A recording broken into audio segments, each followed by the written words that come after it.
Hi, and welcome to Screens and Focus Podcast, where we share and connect as we spotlight our favorite shows and movies. I'm Diana. And I'm Brooke. And this is episode 42. Today, we will be discussing Game of Thrones, Season 8, Episode 4, with the theme of rejection. Before we dive in, how are you doing today, Brooke? Oh, whew, finally, I'm doing good. Yes, we've had a little bit of a rough recording session today. Yes. Trouble with our audio. It's never good when it starts off that way, but hey, we're brave, we're strong, we can do this. And we figured it out. Yeah. So it's good. Hey, did you watch the Met Gala? Or not watch it, but see the costumes and everything? I did. I saw some of them. They were incredible. Yeah. Like, how does Katy Perry sit down? I don't even know. That's so cool and artistic. I love that. Yeah, so I thought that was so cool. Thanks for bringing that up because I saw some I saw some funny memes on some of the costumes, and yeah, I thought they were so incredible and fun, and just wearing this museum of art.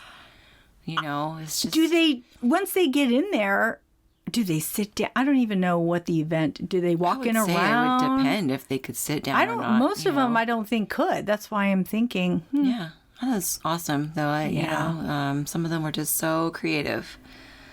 Very cool. How are you? What's new? Anything happen? I am just thankful that we can record here. Me too. That's hallelujah. That's what I got to say. Me too. So it's awesome. Thank you. So with watching back the Game of Thrones, and we were talking about celebrating. Yeah. Before a battle. Yeah. What would you do?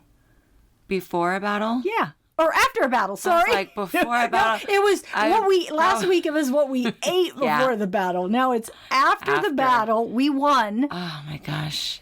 I think, right?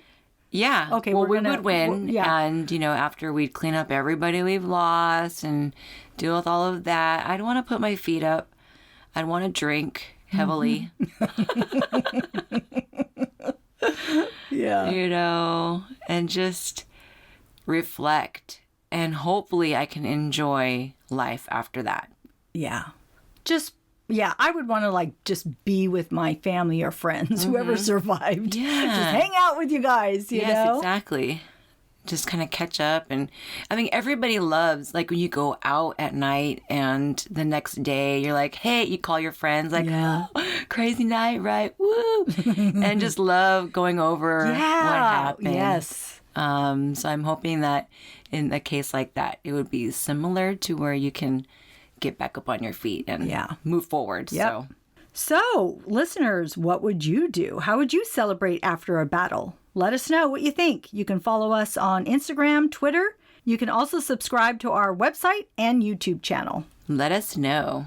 So, in this last episode, which is called The Last of the Starks, with the theme of rejection, where did you see this? Well, I first want to say the whole 90 minutes flew by. I mean, there were hookups, proposals, heartbreaks, and goodbyes. And it moved me. It made me chuckle. It made me blush. Aww. And it pissed me off. Yeah. I mean, there's so much to talk about. Right. I felt very similar, and just how I noticed that everyone seems to be rejecting opinions in this episode.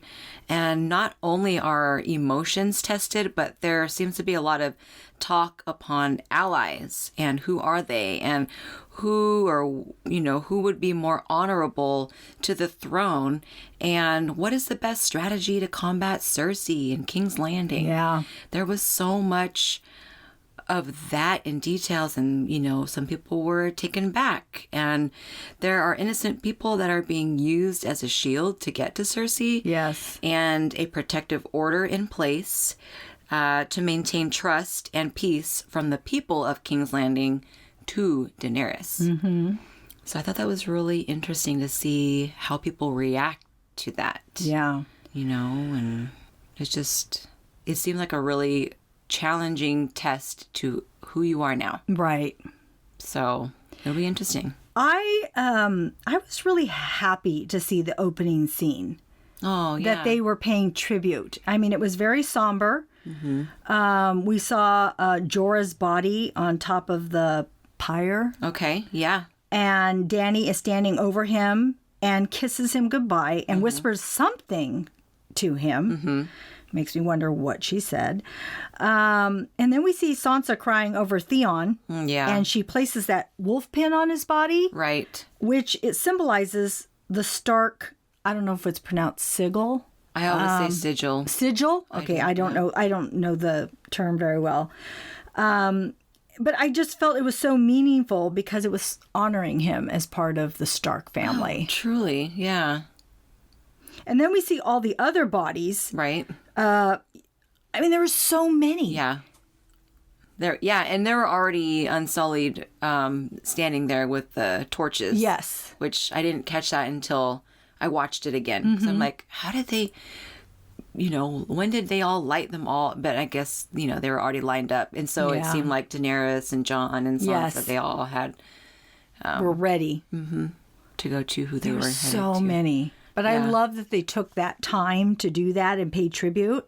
Right. And then Jon proceeds to give this heartfelt speech, and it was so moving. Yeah. I mean, he talks about how important these people are and that these people came together to fight, even though they didn't like each other. But they fought side by side so that others might live, and that they should be honored and remembered not only now, but in generations to come, as long as man can draw breath. Yeah. He was speaking like that. Yes. I love how extreme these speeches are in this era. It's just, it also reminded me with him talking that way about all the people that have paved the way for us to be here now. And so that kind of gave me a little bit of pause too. Right. Yeah. I think we forget that other people made our lives possible.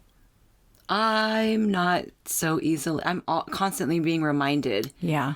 By like my mother-in-law. Like, you wouldn't be here if it weren't for me. So yeah, it's true, and neither would our children, and so on, right? Yeah. So it's true. I mean, they get to look back at this legacy and remember what people did to survive. Yeah, it's crazy. So, and then I heard that people were crushing on Jon after his speech. And, they were just loving it. Oh, and good. that they noticed accent, which I noticed it too. It was so like this. And I honored the people. Yeah, I heard what you had said. And so I'm like, oh, I didn't catch that right away. And so then I look back and I'm like, yeah, it was. Yeah. But he has that like really cool like tone of voice, you know? I loved it. Even on SNL, when I saw him on Saturday Night Live, his voice is still like just very like monotoned, and he's got a great voice. So in the Great Hall, when they're all gathering and drinking and eating, Daenerys calls upon Gendry. Yeah. And she names him Lord of Storm's End. And being that he is the heir of Robert Baratheon, which is pretty cool acknowledgement. I was waiting for this moment for when he will be acknowledged. And I wasn't sure where his character was going. And so I'm glad to see that this is what he's truly meant to be. Hopefully, we'll see. And then Gendry rejected his heir, or his right as heir. And Daenerys argues back and tells Gendry that he is a lawful lord of Storm's End because that is what she has made him. So she's telling him, this is who you are. Yeah. And don't you forget it. So what a rewarding moment for him. I was pretty excited. On the flip side, Daenerys seems to be plotting this to have the loyalty of Storm's End forever. And that is because she and Tyrion were discussing that. And it seems like he knew that she was being a little bit sneaky, possibly. And Sansa notices Daenerys discussing this with him. And it seems that she has some emotion towards that remark of Daenerys being clever. So we should... I tell you, Sansa is just not letting anything go by her. She's not. Nope. So, wow, all this drinking that was going on. Yeah. Who is making this alcohol? I mean, they barely have food, but they have enough alcohol. Totally. There was a woman in the background who shouted that she has to get another barrel. Can you believe? I'm like thinking, oh, like the way that she said it, I've got to get another barrel. I'm thinking, how is she going to get, where's the forklift? Like, how do you get another barrel? Like, just go and get it. Yeah. So it's, I saw some food. I watched it again. I'm like, oh, was there not enough food? And I looked, and there seemed to be some food, but it was so dark in there. Well, I'm just talking about when Sansa says, how are we going to feed all these people? I just understand. food in general, Yeah. And then here they have all this alcohol. I mean, they're slushing it around. It's flying out of their cups, and they're just... And then when later on in the episode, when Daenerys goes to see her dragons, there's like piles of bones everywhere. I'm like, man, where's the food at? Where do they get all this? Yeah. I don't ever see livestock in the show. Well, that's funny. But I can imagine there being more wine or ale than food after a fight, after they just had. So I too would be drinking profusely. We even see Jaime drinking with Brienne, and she gives him that look as she sips her ale, and she's getting tipsy, right? And apparently Starbucks is popular in Winterfell as well. I love it. So they got so much free advertisement. Yeah.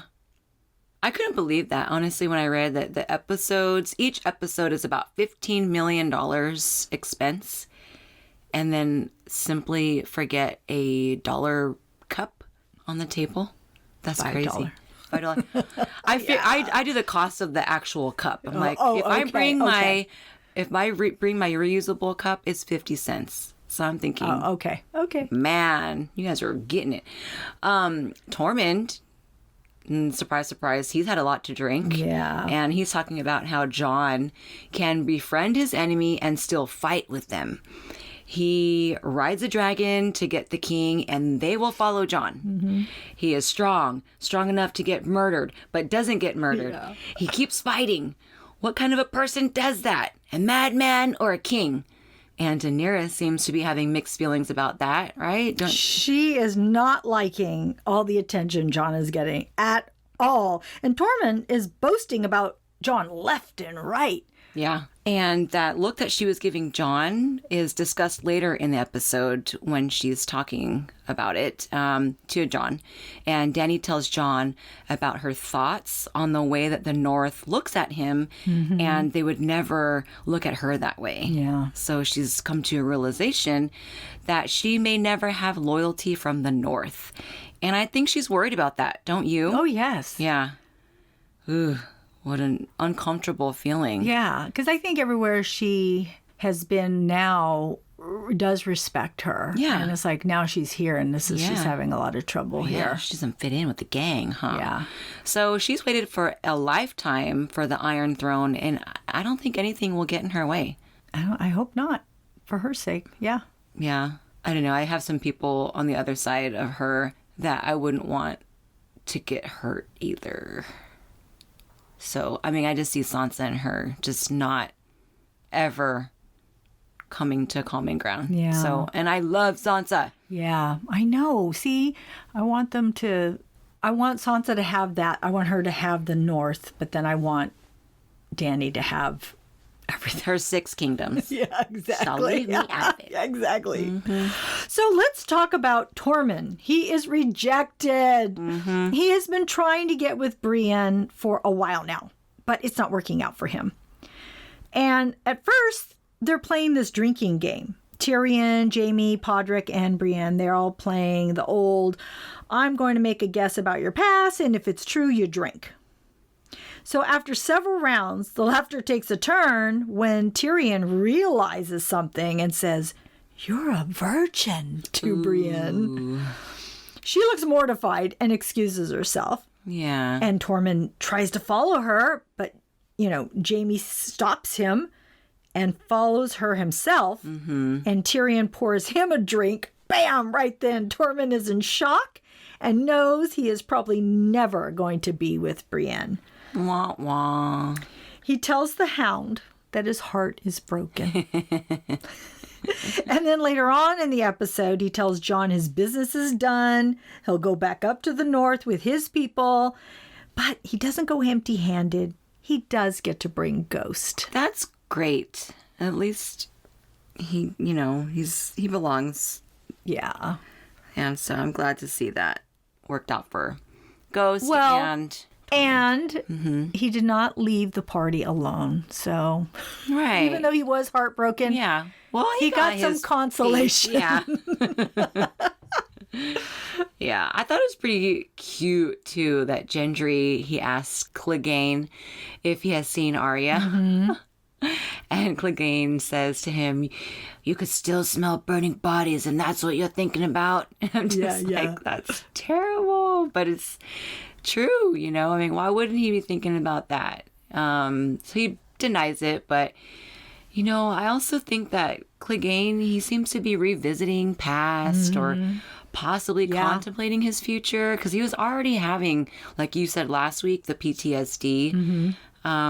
And he reunites with Sansa, aka Little Bird. I love that he calls her that. It's just, that's their past. And he sees how much she has changed, and he stabs at her about how she was broken in rough by Ramsay Bolton, and laughs at how she got him back for the torment that he caused her. Yeah, with the hounds. Yeah. Yes. And he tells her that she wouldn't be the person that she is today if she left King's Landing with him way back when she couldn't even look at him. Yeah. And he mentions that to her. And I think that's amazing, So it's how far she's come, and she's just walks right up to him. Like, no big deal. Yeah. So, bravo. So speaking of... Gendry. Let's talk about Gendry. Yeah. He is... Poor thing, he is rejected. But does he really know Arya? I mean, he is so excited. Yeah. He tells her she's beautiful, he loves her, and then he proposes. He gets on his knee. He bent the knee. Mm-hmm. She gives him a great big kiss, which I thought was so sweet, and says, "You'll be a wonderful lord, and any lady would be lucky to have you. But I'm not that lady." Yeah. "That is not me." Yes, Arya, you go, girl. I mean, she let him down sweetly, but it was still rejection. Yeah. She knows exactly what she wants, and what could be better than that? Yeah, and then she just turned right around and fires another arrow as if nothing ever happened. Oh my gosh. She loves firing those arrows. Yeah. I mean, even when he came and he said, "You should be out celebrating," she says, "I am celebrating." Yeah. Because that's what lights her fire, right? Exactly. Is shooting.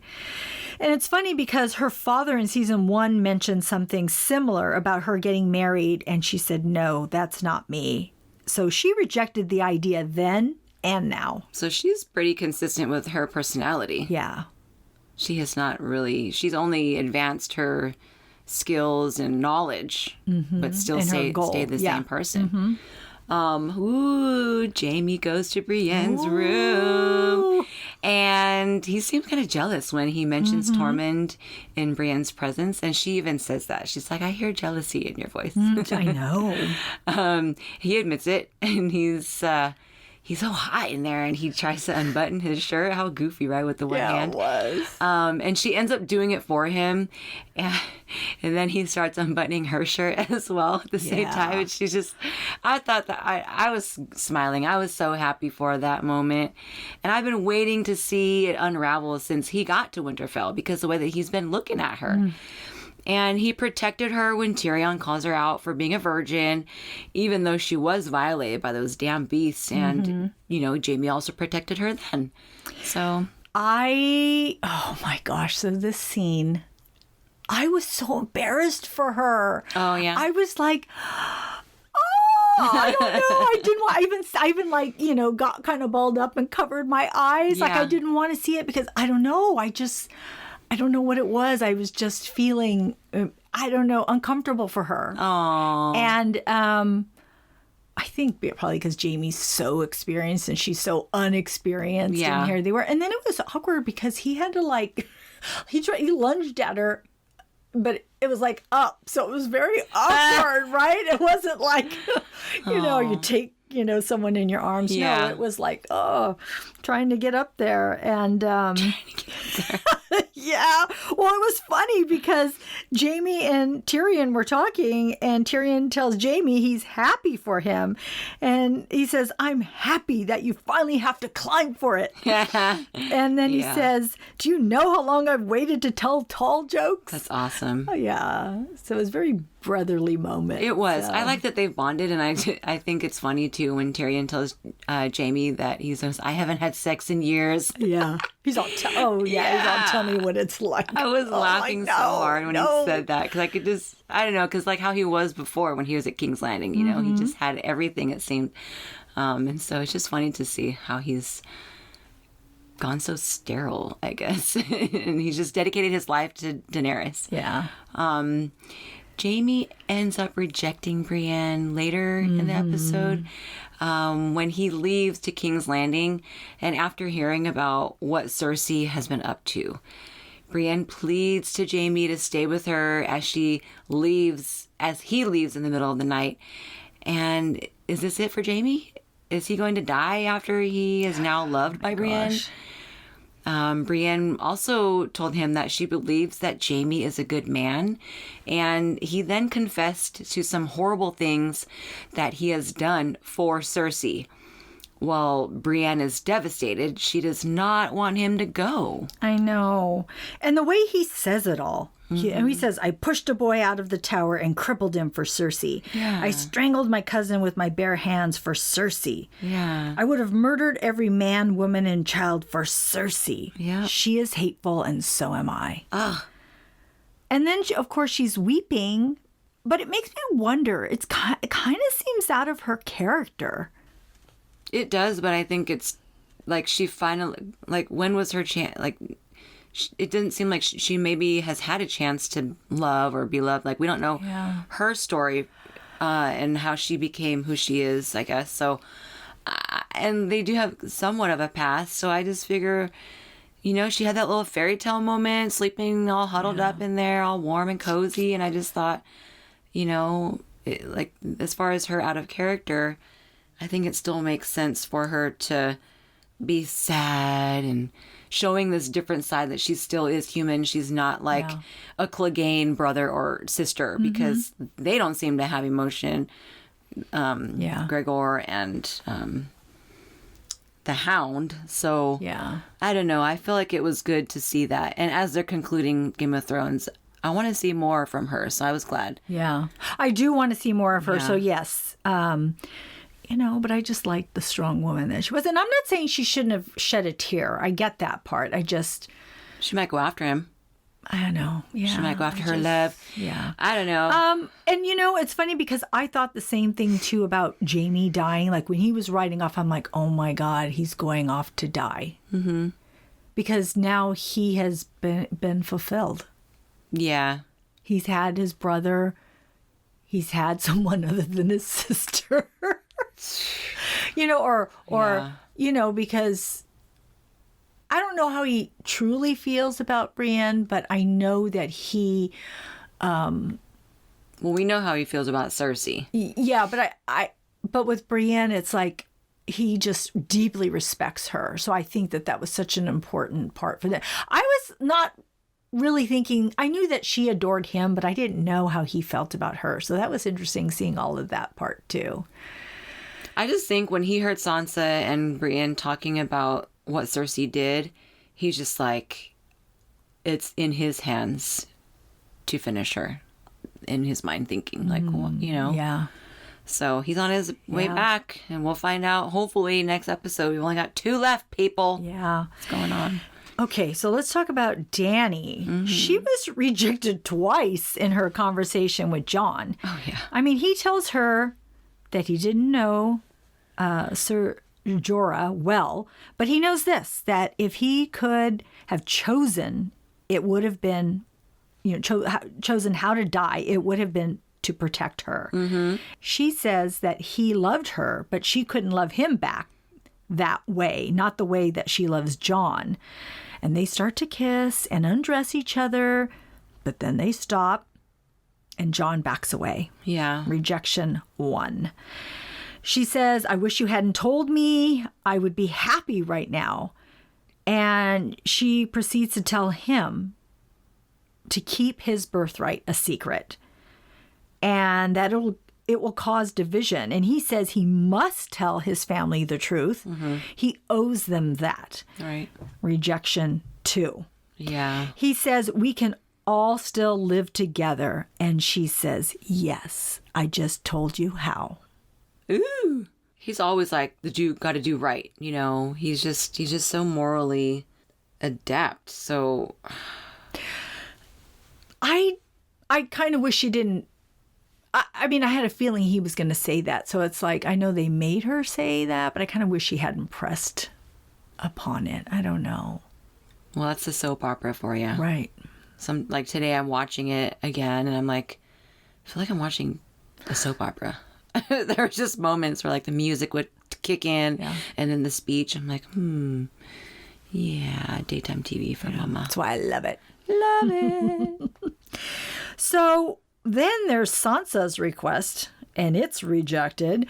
So as they prepare for battle, Tyrion advises Dany to save the people in King's Landing, but remove Cersei. And Jon said, yeah, let's defeat them in the field. But Sansa requests that they let the troops rest because they are exhausted. But Dany says, I came north at a great cost to me and my armies. And now that it is time to reciprocate, you want me to wait? The longer I leave my enemies alone, the stronger they become. And Jon says, if you command, we will obey. Sansa and Arya look at each other. Dany says, we have won the great war. Now we will win the last one. Yeah. I mean, Daenerys, I just thought that was eye-awakening for the siblings. Yeah. To see that Jon is backing the queen of the 7 kingdoms and the north, and how they will honor her allegiance at her command. So I think that's pretty, like, he's got 2 sides here. I know. He's It's like tough a for him. mediator. Yeah. The woman he loves and his family. That sounds like probably a lot of people. I know. You know? And we keep saying Sansa is just not budging at all. I mean, look at the way that she looks at Daenerys. Even after winning the Great War, something is brewing, and I just don't think Sansa will let up on this topic. I don't know what it is, but I just don't see it. I mean, Daenerys proved herself with these dragons. I sort of feel like it's because she knows Dany really wants what she wants, but Sansa really wants what she wants, the North. So neither one wants to budge. Yeah. You don't have to. I'm saying, you know. Yeah, something is going to have to happen. Yeah. So the Starks have a family meeting. Sansa and Arya don't trust the queen. And while Arya says she understands and is grateful to her for helping them, she says that they need to stick together because they are the last of the Starks. Yep. Jon says, I have never been a Stark. Arya says, you are my brother. And he closes his eyes, and Bran tells him it is his choice. He swears Sansa and Arya to secrecy and tells Bran to tell them. Do you think Sansa's going to say anything? She almost did. Like, I felt like when she was talking to Tyrion on the... she does. She does. She did in this episode or another? No, we don't hear her, but she does because Tyrion and Varys talk about it. Oh, so she did say after they cut the scene. Yes. After the scene with Sansa and Tyrion, when she says that to him, they don't show it to you, but she tells him. Oh, I wish because the next scene is, or one of the, and then Varys is like, "That's her." She's it says, his aunt. how many people know? And he says 8. And he says, 8 will become 100 soon. Oh, okay. And, and they start talking about it. Well, yeah. She was sworn to secrecy. And now so what? And she's like, no, I want what I want. Jon's going to be the king. I don't even know what's going to happen. Now I'm so confused. Yeah. Bronn finally made his appearance. And... I don't think we were wondering what was going to happen. Yeah.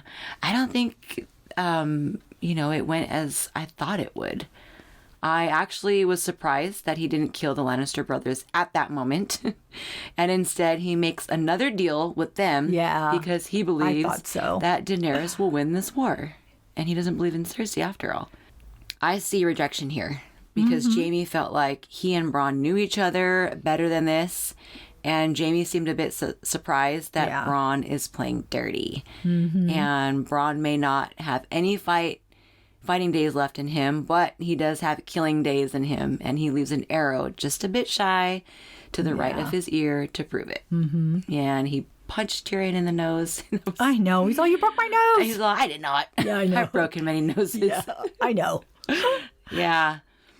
But Sansa and Tyrion, we were talking. Yeah. She also rejects his opinion that Daenerys is a good queen. And she sure does, because like she opened her mouth. Yeah. I mean, I'm like really surprised she did. I mean, so really she wants what she wants more than her word to Jon. So yeah, and she thinks that he'd be better at ruling the Seven Kingdoms than Daenerys. Well, I can see her thinking that, but yeah, he doesn't really want to. Is the issue? I don't know. I don't think he will. I think it is going to be possibly Dany. Yeah.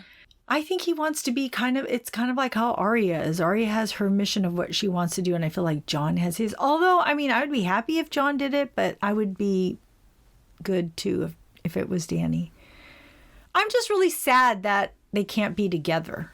That's the part that makes me sad for them. Oh, I still am happy about his first love. I'd rather see him resurrect her. I know, but she's... What's his real wife? That's his real wife, yeah. So which is very nice. Yeah. A real happy ending there. I know. So, okay, what about the dragon? What? How did Dany not see the ships from afar? It makes me mad. I was heartbroken. I know. Poor... Is it Rhaegal? Rhaegal, sorry. Poor Rhaegal. Yeah. I mean, she is so mad. And she rides that dragon straight toward Euron, and we are ready for the fire to come out of that dragon's mouth and burn them all. But she sees all the ships with those arrows pointing straight at them and rejects the idea and turns Drogon. Now, am I saying that name right? I don't even know. Drogon away, narrowly missing the arrows fired. Jeez. Like 10 arrows. Yeah, there was a lot. Now, isn't there a way for her to have more? I don't like that she keeps losing babies and only has one left. I mean, this is killing me. They're so amazing. And what are these arrows made of? They tore through the dragons and the ships. They're pretty powerful. Yeah, scary. They're made up just for... But they had... Didn't they have those... They only had like a one or two, I thought. Oh, so they remade them. I think they were... I thought... Maybe that's why they needed the elephants. To help make these things. Oh, that's good. But she didn't get her elephants. She didn't. You're right. Yeah. That's so true. Yeah. I have to say something very, very bad, but Cersei is a fucking witch. No, she is. Thank you for saying it, because she is. Oh my gosh. She is so out there. She rejects any approach from those ships and has Daenerys' dragon Rhaegal killed. And they kidnap Missandei. I know. Grey Worm tells her to go down. And then I'm like, why go down? These ships are going to sink. And then he's looking for her. And Daenerys Stormborn, she made every effort to avoid bloodshed. And Cersei Lannister refused. And she thinks that is good that the people will see that. And they will have her... Cersei to blame when the skies fall down on them. Wow. Power to that preacher. She is pissed. Yes. Oh, I would be too. And so when they meet at the gates of King's Landing, Qyburn rejects the discussion from Tyrion, and he says, Queen Daenerys demands to surrender and release Missandei. And Queen Cersei demands a surrender or Missandei will die right here and right now. Tyrion rejects Qyburn's key observations and walks up to the castle and speaks to Cersei directly. He just... Heart to heart. Yeah. As if he still knows her. There was a chance that they might get through to her, possibly, and help Missandei. He was hoping. Yeah, that didn't work out so well in his favor, apparently, because, you know, he then speaks of her baby and brings the memory of her children. Mm-hmm. She is super sensitive when it comes to her kids. Yeah. And he's right about that part. Yeah. But she's so protective and she loves her kids. And I just knew something bad was going to happen after that. Then Gregor Clegane, that monster of hers, was the mountain. Mm-hmm. He was ordered to behead Missandei, and she plummets to the ground, and you could see the blood in the background, and her hands were still tied together, and Grey Worm. Oh, poor Grey Worm. Yeah. And as he turns his head, we see her head and body in two separate pieces fall to the ground. Kerplunk. And then Dany walks away so pissed and ready for battle. And I can't wait for Cersei to get what's coming to her. Yeah. You know, actually, Daenerys, she looked like she hadn't slept in days, honestly. Like, she just looked so fatigued. Like, and I think that was really good for them to capture that. I mean, she had that fear in her eyes and seriousness, but she looked tired. Yeah. So now that it was, you know, we finished the episode, what other things did you notice within? So Jon left Ghost and didn't even pet him, and the internet is not happy. No, I think Ghost seems a bit rejected. I know, he looks so sad. Yeah, he's such a loyal protector to Jon, and he hasn't paid any homage to him for serving the North. Yeah. He lost an ear, for goodness sakes. Yeah, I know. Everybody loves those dogs, right? Or the wolves. Know. And then the Hound and Arya riding off to kill Cersei and the Mountain. Yeah. And both say that they don't expect to come back. When he says, "So, you're going to leave me for dead?" Yeah. Probably. And then Bran, he says to Tyrion, "Don't envy me. I live in the past." I thought that was very interesting. I'm like, what does that mean? It must mean something. It means if you hadn't done what you did, you wouldn't be here today. Yeah. You wouldn't be who the person you are. Yeah.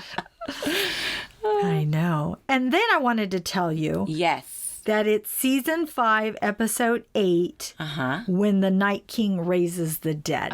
Okay. I'm going to check that out. Yeah. All right, season 5. So. Did you watch that recently? I saw just the clip. Okay. Cool. Yeah. Thanks for letting me know. Because I wanted to know how far. Oh my gosh, is my brain that bad? Because I thought it was further back, and I thought, oh, what if it really was 7? And I told her it was something. I'm like, no, it's season 5. Oh, so. Cool. It was a good episode. I can't wait to rewatch all of these. Yeah. Hey, listeners out there, if you have any awesome Starbucks memes on the Game of Thrones set, let us know. Send them to us. We want to see it on your Twitter. There were so many good ones. I put one up on our Instagram, and I just made the logo say Giant's Milk Latte. So if you have any good ones, let us know. Share with us.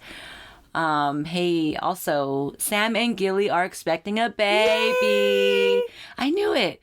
It was so cute. I could just tell something was going on with her. But Gilly said that she wants to name the baby John if it's a boy. And then John is in hopes that they're having a girl. Yeah. Yeah. But also, you know, Varys and Tyrion, when they're butting heads about who will be a better ruler, Tyrion is trying hard to maintain his loyalty. And Varys is so easily persuaded, and he doesn't even seem to be a very loyal advisor at all. He says he's loyal to the realm. He just gets on my nerves. I don't know. He's just a different guy. I always... He's for the people. Saw him as being so That's conniving. What he said. I don't know about that. Yeah. Well, I actually was surprised when I heard him say that. I said, really? I thought you were out for yourself. But, I know. But then maybe he is. Because he did try to plead for the people. So he really did. So I don't know. When I go back and rewatch again, I'll pay attention to that. Well, I think he also would be a really good Fester Adams. Okay, so funny. And I really think that Macy Williams needs to be the next Wednesday. Oh my God. Wouldn't that be awesome?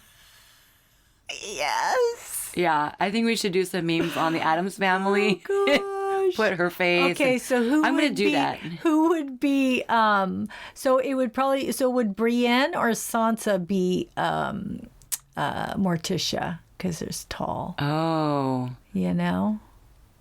Oh, I guess. We're going to play with that. Yeah. Honestly, I mean. Because then that means that. I think Cersei could be a good Morticia too, though.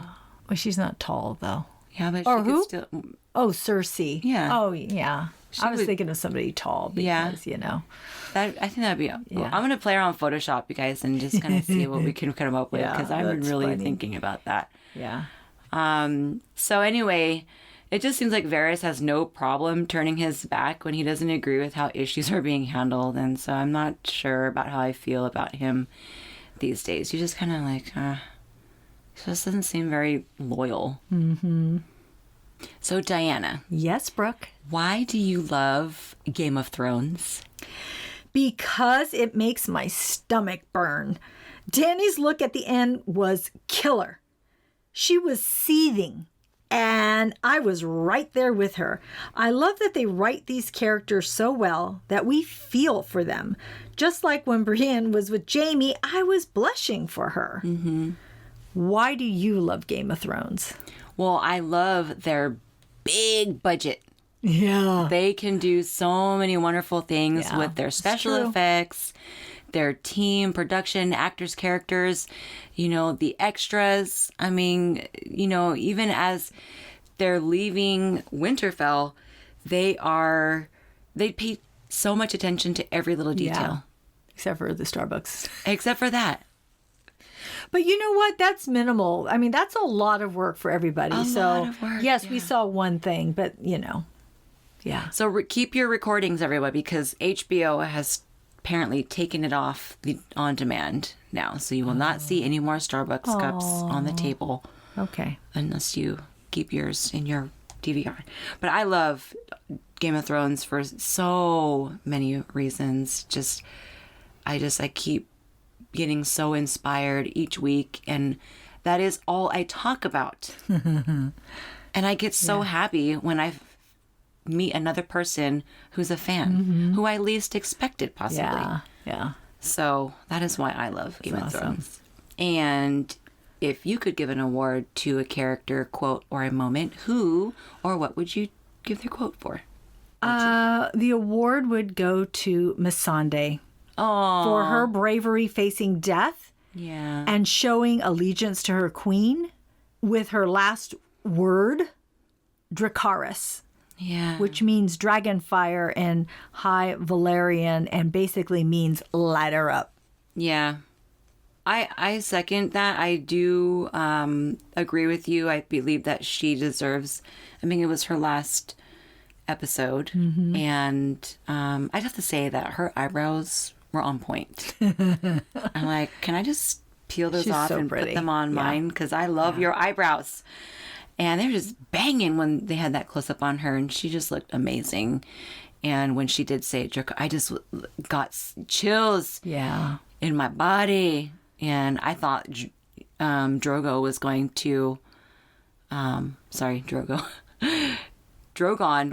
to like start something right then and there, but I guess they didn't have enough to back them. Yeah. And they had all the armory pointing at them. So she was happy with her send-off, by the way. She was. Yeah, because I think some people were a little upset because she's a person of color, and it's like, oh, great, you're going to kill her. But she says, basically the show's going to end anyways, so if she has to go out, she wanted to have a monumental death, and she feels that was. So yeah.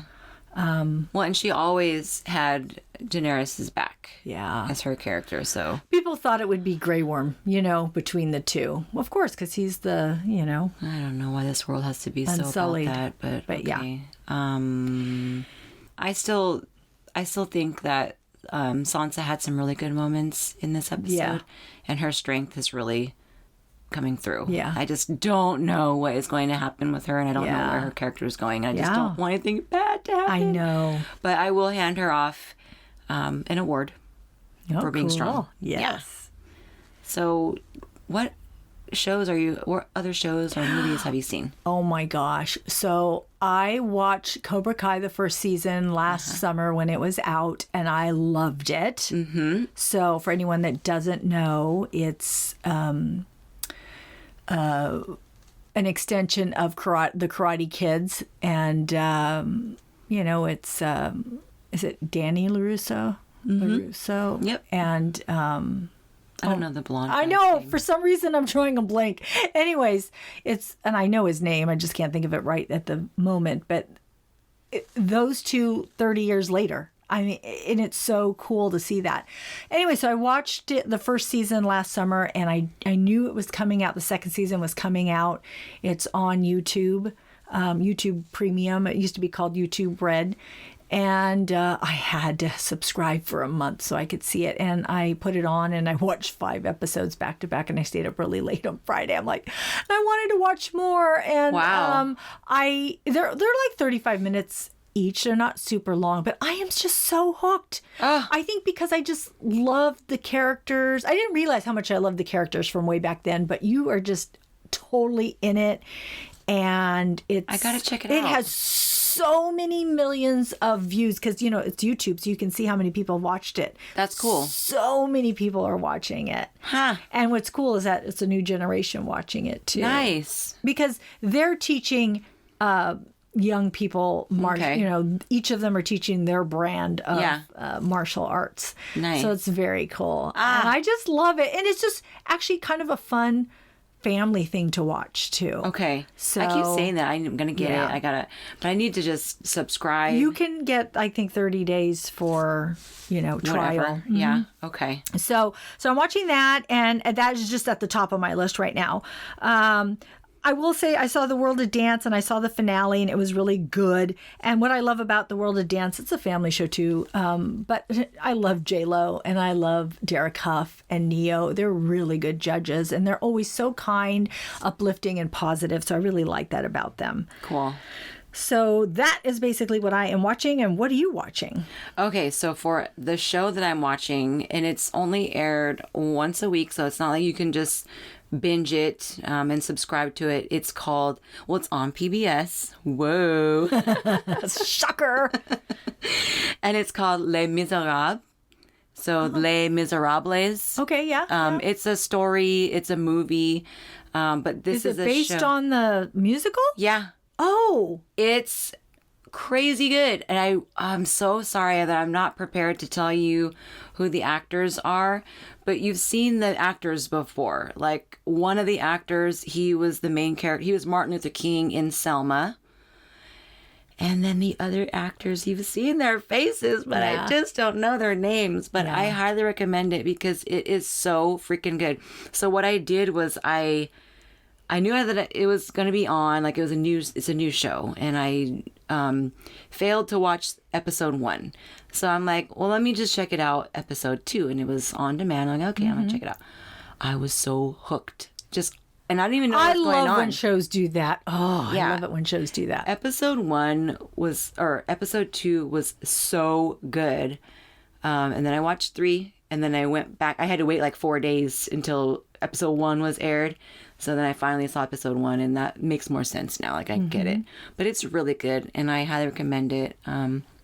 It is PBS, so it's kind of hard to track it down. It's not always free, but you can find it on demand, and it just may not be in sequence, and you can always record it if you want to see it later.